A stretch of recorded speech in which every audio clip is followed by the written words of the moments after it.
Is the pressure on Joe Mazzulla this season? And what Summer League is going to show us about Joe Mazzulla's plans for this upcoming season? It's all right now on the Locked On Celtics podcast.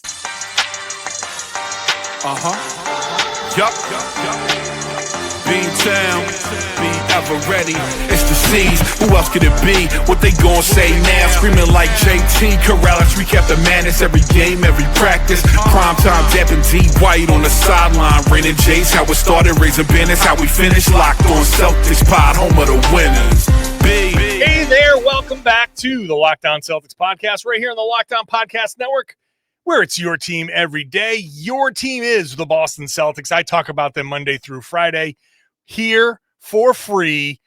Watch the show on YouTube, get the show everywhere podcasts exist, and get into the comment section on the YouTube page. Share your thoughts with me. I'm John Karalis, beat writer for Boston Sports Journal. I've been doing a version of this job for about 20 years now. I've written a couple of books about the team, so I feel like I've got a pretty good grasp on the Boston Celtics. But this upcoming season, who knows what's happening? And that's going to be the focus of basically every podcast this summer.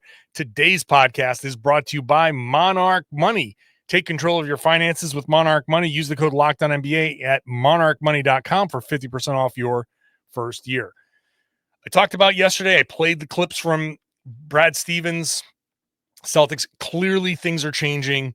Clearly Joe Mazzulla has his work cut out for him. Summer League is going to be the first test. So later in the show, the second half of the show is going to be more Summer League focus. What do we think we're going to see there that can be extracted and applied to the regular season? But let's just start with the discussion here about the pressure on Joe Mazzulla this upcoming season. And I know one person who can handle the pressure. It's Tom Westerholm. Tom, buddy, what is going on? I really wish that you had something that I could come out to, like I was a UFC fight, that I could come out to for this podcast, like Joe Mazzulla likes to think about. Yeah. I need some like can be moved, can be rocked, something to. Let me see here. Right. How's this? Yeah, I like that. Yeah. And now. That's a lot better. That's a lot better. Thank you. Westerholm! Tommy Dubs. I like that. Thank you. Yeah, that's so much better. Yeah. Yeah. All right. Okay, so that was fun. Do I have to do that every time now? Yes. Yeah. No, it's like a toddler, man. You can't like play the game like one time. Yeah. It's gonna be. Why didn't you play the song? Yeah. I'm gonna start playing. I got. Some Ugo music. This is like, yeah. This is like, all right, here we go. This is when I come in smooth. Yeah. Yeah. I kind of feel like I want to freestyle to this. Okay, I'm not going to stop that because I'm not freestyling to this. We're going to talk about Joe Mazzulla because every podcast is a freestyle when you think about it. It really is. It really is. It's a one long 30-minute freestyle where we do not rhyme. Yeah, it's so much less cool than a freestyle. It's not as cool, but it's, freestyle adjacent. Yeah, Yeah. I'm going to have Millie's on the show here at some point this summer. So, that I'll get an actual freestyle out of Millie's. I could give him a 10-minute segment and be like, okay, this whole segment is you freestyling, and he would do it. So can you make sure that you tell him how much I love his Bernie Sanders line and I think it's Blanco Trace. It's so good. Okay. Anyway, yeah. I haven't heard that one, so I'll tell him. I'm a big Millie's guy. Anyway, continue. Okay. So Joe Mazzulla, 420 is where we start the show. Put it in your timestamps, everybody. So appropriate that we start at 420, but okay, never mind. Joe Mazzulla is this is gonna be a whole new season for him. Like, this is unlike anything that he's dealt with right here in the NBA. Even joining Brad Stevens' staff, he's always been part of a good team and all of that stuff. He kind of stumbled into a ready-made winner, right? Yeah. And he admits that. He's like, yeah, I got lucky and boom, here we go. And so you won a championship. You had 2 years where you could have, It didn't work out. Now, no one expects a championship. No one if it wasn't the Eastern Conference, I don't know if people would expect the playoffs. Mm-hmm. I still kind of do, because I think Jaylen and D. White and Pritchard and Hauser and those guys are good enough to win, I don't know, at least 40 games. Yeah. So, but we don't know who he has. He doesn't know who he has. It came out, Brian Windhorst said on the Hoop Collective podcast, Celtics are actively shopping Anthony Simons, which is no surprise. My first reaction to that trade was, okay, what's next? He's not going to play for the Celtics. Not a surprise, but come on, Brad. I know that hurts you personally.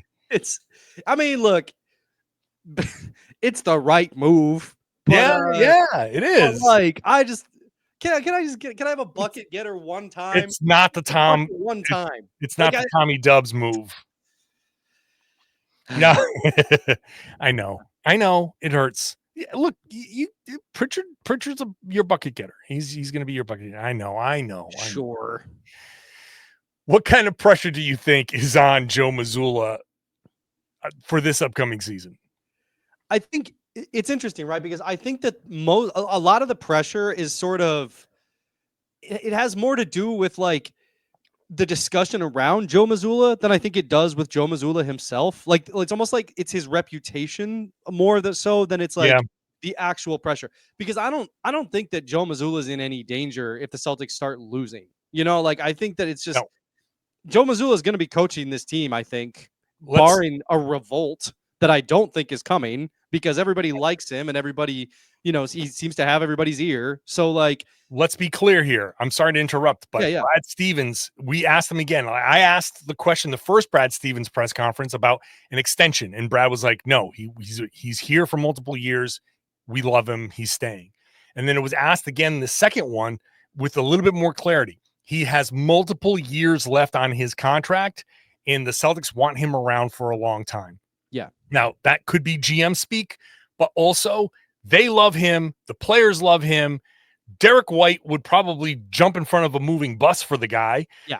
Like, these guys, truly, honestly, why would anybody fire the head coach that just won a championship 2 seasons ago and every player loves him? And you know what? I think that one thing that's a little bit underrated with that is that Brad Stevens knows Jaylen and Jayson extraordinarily well. Yes. And he knows the kind of coach that they're going to respond to well. He knew, because, like, I mean, look, he coached them for a long time, and then he stepped aside. And what do you know? The two coaches that he's had, one, Ime Udoka, indiscretions aside, yes, was somebody who Jaylen and Jayson respected and liked. I mean, he got a lot out of those guys. The guy that Brad brings in next, Joe Mazzulla, another guy that those guys seem to respect and gets a lot out of those guys. So I don't think that pressure on Joe Mazzulla, I don't think that there's a lot in terms of, are you going to lose your job? Are you going to yada, yada?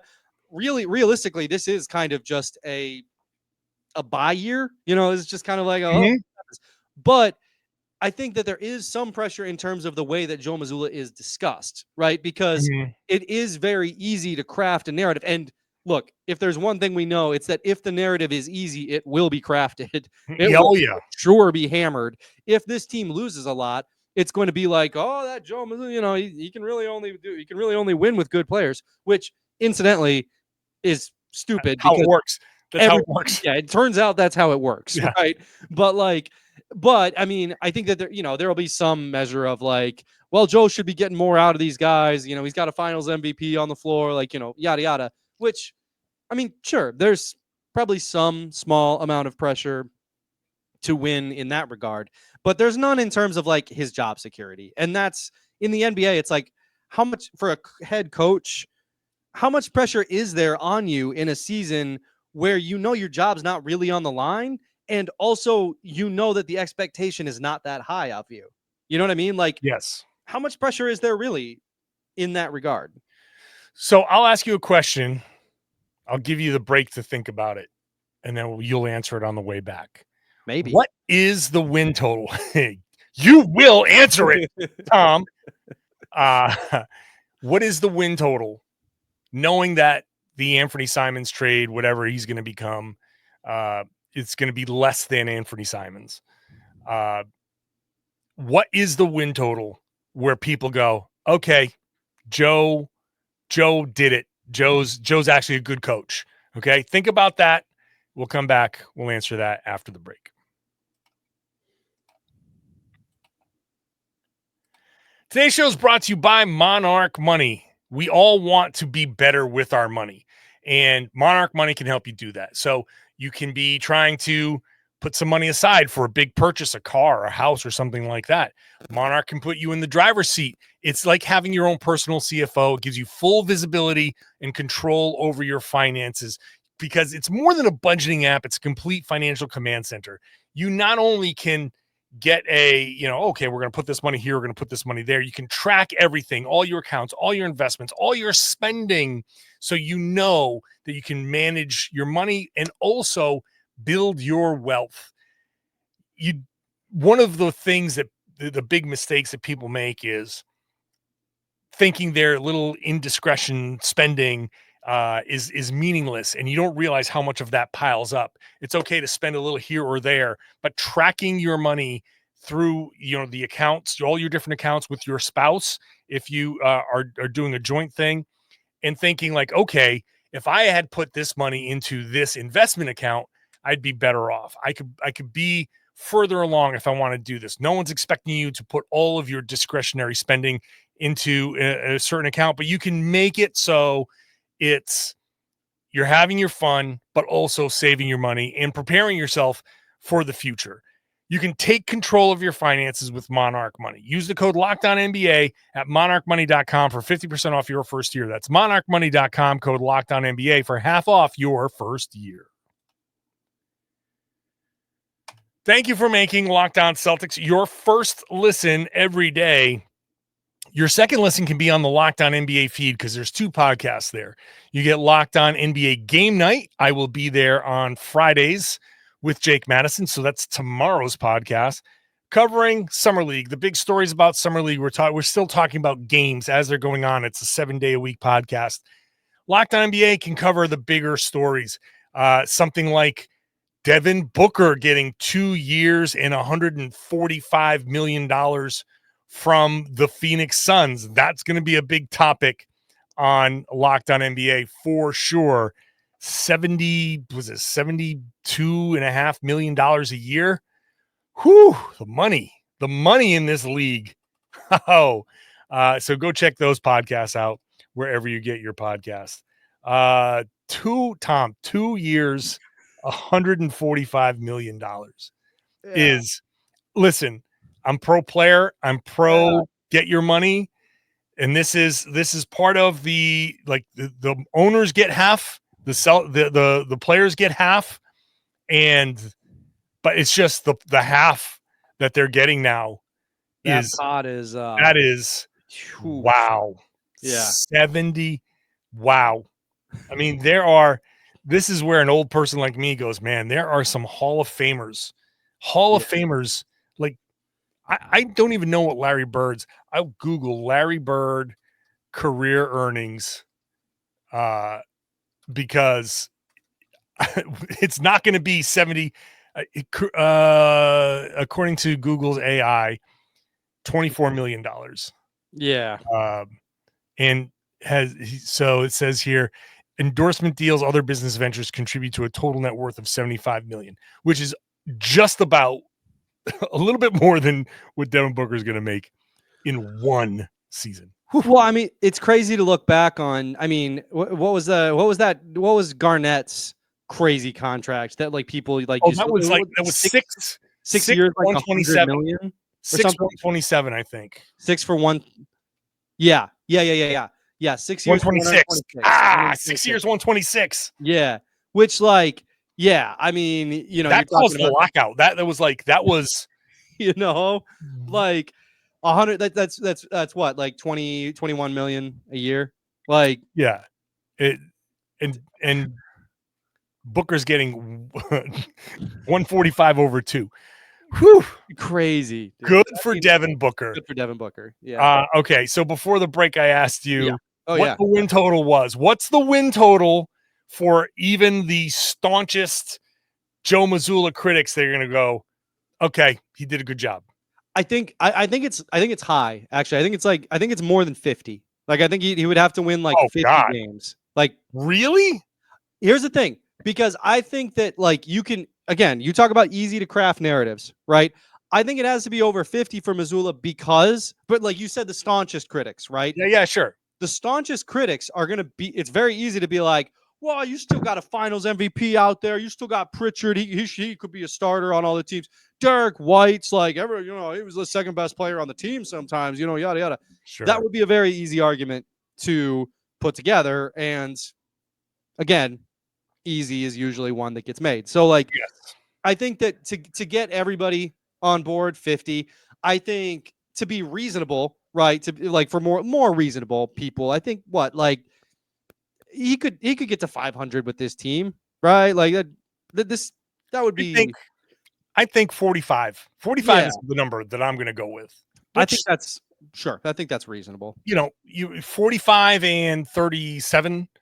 I mean, that I think with this team, you have, yes, Jaylen Brown.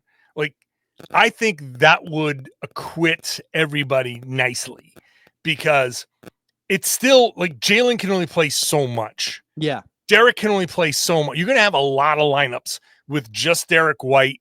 It's like Derrick White, Peyton Pritchard, and Baylor Shireman are going to be your three scorers, right? And it's like, all right, like Derrick White is great, but we haven't seen him play outside of the context of like a stacked team. Well, and for sure. Just to cut in, we have seen him play as a star player on some, like we've seen the occasional game where he has stepped up and had like a big game when other guys are out, but it's so different to have that responsibility over the course of a season, when teams are game planning for you and like you're under the spotlight all the time. Yeah. That's a huge shift. That's going to be, that's a much different animal. That is not easy. When the other team is game planning for you as the number one guy, like that's tough. Yeah. So look, he's going to have to he's going to get double teamed. Yeah. Right. Derrick White is the guy that's worried about Jordan Walsh. Right. Derrick White is the guy that got the ball out when other guys got double teamed. Yeah, exactly. Now there's going to be lineups where they're going to throw doubles at him all night long, right? And Jaylen's not going to play every game. He's not playing 82. It would be stupid to play him 82 games. Correct. Right? Like, coming off of even if minor knee or whatever, like, I kind of think it would be stupid to play him like 30 plus, but that's not. Well, Jaylen, this is a whole other podcast. Yeah. but Jaylen's trying to prove something. Yeah. This year. Jaylen, you said 50 wins. If someone played Jaylen that clip, he'd be like, bet, got it, 50. Yeah, I'm going for it. He wants more than anything. I haven't even talked to him or anything like that.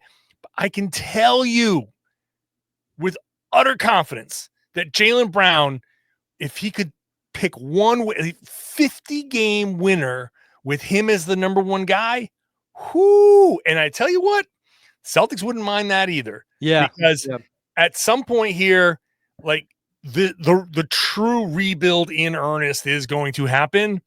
And if you have this evidence of, like we're gonna go with still Jaylen and Jayson and all of that stuff for the next couple of years, but this 25-26 season, you saw what he did on his own. He proved that. So pony up all the first round picks, unprotected. Give me your pick swaps. Give me your young players, because this dude just proved it. Yep. And so Jaylen, no doubt that he wants all of that stuff. And look, 50 would be, to me, a almost miracle number. If this team gets the 50 wins, that stamps Jaylen, that stamps Joe, that stamps like Derrick.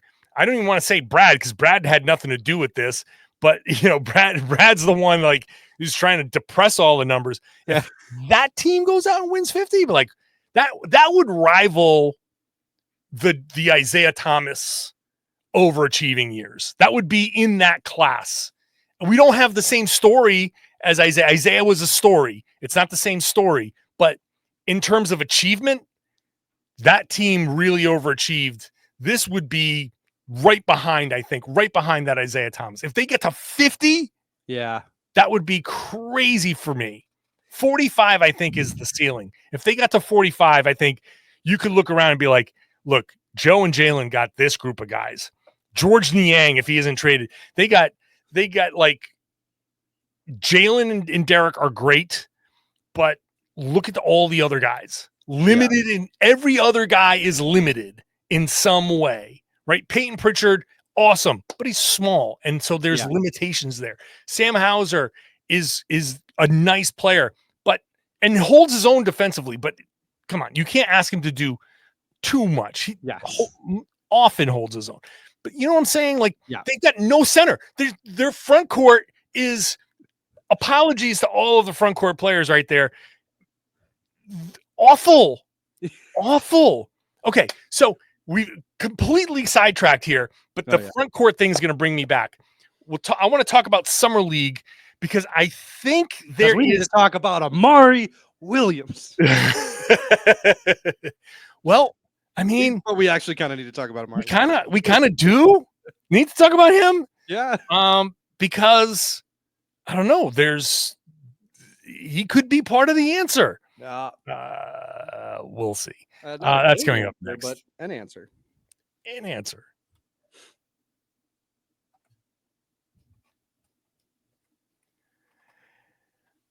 All right. Thanks, everybody, for making Locked On Celtics your first listen every day. Appreciate you being subscribed. Hey, 5 days a week for the next couple of weeks through July, 3 days a week, August, September, back to 5 days a week after that. Every podcast is free, so make sure you're subscribed.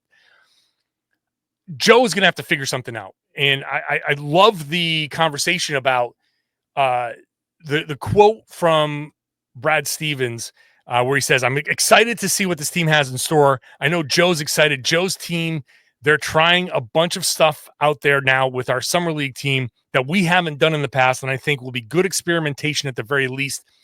That's kind of where what we want to make sure we're ready to maximize this group. Summer League, Friday, they're trying something new. I don't know what it is. The first thing that popped in my head is, okay, zone defense, some kind of crazy zone defense, because look, Luka Garza is probably going to start, and you know he's a nice offensive player, but I don't know. I don't know where this goes. It's a lot of guys on this roster right now who are target practice on the defensive ends. Yeah. Pigeon hunting. Lots of pigeons. Mm-hmm. Lots of pigeons out there. I don't know, man. Like, Summer League just got super interesting to me, and it has almost nothing to do with Hugo Gonzalez or Hugo Gonzalez. This is a fun way to say the name, and I even botching the accent. Got to get that accent right. Yeah. And Amari Williams. Amari Williams, also a good name. Those guys are guys that I think, like, Hugo can be, I don't know what he's going to be this year. He's 19, but his history, Real Madrid's been a pro for a while. Like, okay, I can see a 9th, 10th man kind of role maybe materializing. And Amari, look, I just told you, the front court is just hot garbage right now. And so he's older than, I think, 4 or 5 different players on the roster already as a rookie. So there's maturity there. He has a lot of experience in college. Let's see what he can be as a screener, roller, short roll passing kind of big. I don't know. But as much as those two guys are interesting to look at and see what they can be, I'm looking at what Brad said, the experimenting with things that they've never done before. All of a sudden, Summer League's like, oh, okay, this is a little bubbling cauldron of witch's brew, which plays into Joe. And all right, what do you got for me, Joe? Let's see it. Let's start seeing it in summer. What do you got? What are you planning? Yeah.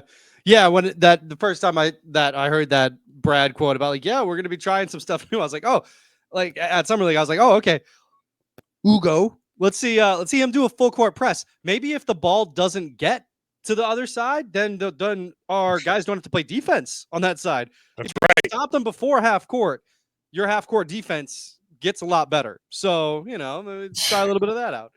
Well, that's absolutely true, though. That could be something. Yeah. You got a bunch of young guys that aren't quite developed. So, Laura, let's just throw a bunch of these young guys out there and press and get teams to start the offense with 10 on the shot clock. What team has overachieved the most over the last 2 years in the NBA? The Pacers, right? That's right. I was going to say OKC. No. OKC's got a bunch of studs. The Pacers have overachieved to a wild degree. Why? Because they're super chaotic. Now, that's on the offensive end. But, hey, if you're the Celtics, I don't know. What does chaos look like on the defensive end if you got a bunch of guys who aren't as talented as the guys that you used to have? You used to have all these guys that you could just play principled defense and, switch whatever you needed to switch because every single one of these guys was super solid, not a hole on the court, right? Now there's going to be a lot of them. So I don't know, maybe if you take a whisk and you just kind of mix everything up, now, there's fewer holes on the court because everything's a mess. So I don't know. Muck it up. When you don't have the skill, you muck it up. You have enthusiasm. If you have enthusiasm, you can muck it up. What's it? It's the game plan. If you got a good game plan, that's great. First of all, number one, effort. If you can put in the effort, then you're going to be okay. Yeah. If you have effort and talent, you're going to be really good. If you have effort, talent, and game plan, that well-executed game plan, you're a championship contender. That's so the Celtics have, if they can be the tryhards, great. Okay, that'll make you decent. And then you say, well, they do have some talent. So they are not just the tryhards. Right. They're the tryhards with a finals MVP and a former third-team All-NBA guy and a guy who might have been on his way to third-team All-NBA if his meniscus had stayed intact. Yeah. Derrick White, there are guys here. You have the sixth man of the year. You have guys. You have people who have performed in an NBA Finals. So there is talent on this roster on top of the tryhard guys. So whether that's all the way into that second level, sure. Well, I don't know. But also I think it's important to note that also informs the potential effort side of things because what you have is a bunch of almosts, right? You have borderline guys. You have the borderline All-NBA guy. You have the borderline All-Star guy in Derrick White. You have the borderline starter in Peyton Pritchard. You got a lot of borderlines who could really prove something with the effort. So if the effort is there, you might also have the talent. So it gets interesting, right? And then the game plan part, which is what we're talking about on this podcast. Yeah. Back to Joe. If Mazzulla can come up with the game plan, and listen, I know that I'm probably in the top 1% of Joe Mazzulla believers out there. It's because I like the way he thinks. It's because when I hear him, I listen to him on the Julian Edelman podcast, and I'm like, I like the way his brain works. He talks about you always need to reinvent yourself. You always need to evolve. You have a small window to accomplish what you want to accomplish. He talks about to be a good coach, you need to have the right players. You need to have the right attitude. You need to have the players who allow you to be you. You got to allow the players to be that. And then together there at that point, you can work on the other stuff. He gets all of the important things. I really, truly, honestly believe it. And that's why I have bought all the way in to what Joe is doing. I think the 3-point stuff, and this is going to be my last point here. I think one thing that this upcoming season should show, I don't think the Celtics are going to be the number one 3-point attempt team this upcoming season. They don't have the drive and draw to guy outside of Jaylen. Jaylen's going to have to sit. Derrick can do it sometime, but then who is he passing to? You don't have any bigs for it anymore. Yeah. Right. So it's the plan. The people who sit there and say, all you do is jack threes. I think this upcoming season is going to be the season where they go, oh, wait. And I know what's going to happen. they're going to say, well, Joe made the adjustment, and they'll give him the credit for adjusting and saying like, oh, we don't have to shoot as many threes. When the reality is he just had a bunch of guys that like to shoot threes and they were generally pretty good at it. And that was a better shot than most of the shots that they could take. And that's why they took all of those threes. And the offense is going to run somewhat similarly. They're going to probably introduce some new sets. Another thing that I'm looking for in Summer League is the creative sets that they use to kind of spring some guys. But I think they're still going to rely on read, react, make the next right play. It's just the next right play isn't going to always be a three-pointer. The next right play is probably going to be maybe a lot more mid-range. It's going to be a little bit more kind of going to the rim, and I don't know, maybe some of the contested stuff is going to be okay. But it's probably going to be a different shot profile. And the hard part is going to be convincing everybody like that's still the same offense, still the same strategy that Joe has always talked about. It's just manifests itself different with different players. And I think that's the thing. If the Celtics can win the 45 to 50 games, which again, I think would be a miracle, but if they can do that if they can take like 40 3-pointers, 45 3-pointers instead of 60, then that will be the critics will be like, okay, he's doing something different, and they'll start to come around on him. Yeah, because I think you're right too. I think that if he managed to win 45 and the 3-pointers came down, I think you're right. I think that would be the other thing, because then people will be like, oh yeah, like he really adjusted to things. So so fair enough. I changed my answer to 45 because that part makes sense. All right, Tom. Thank you so much. Yeah. On that note, me being right again, this is where I end the podcast because I have that control. Tom, appreciate you as always. Appreciate you, man. Let me play out Tom Westerholm. Yes. Everybody, Tom Westerholm, still undisputed UFC champion. All right.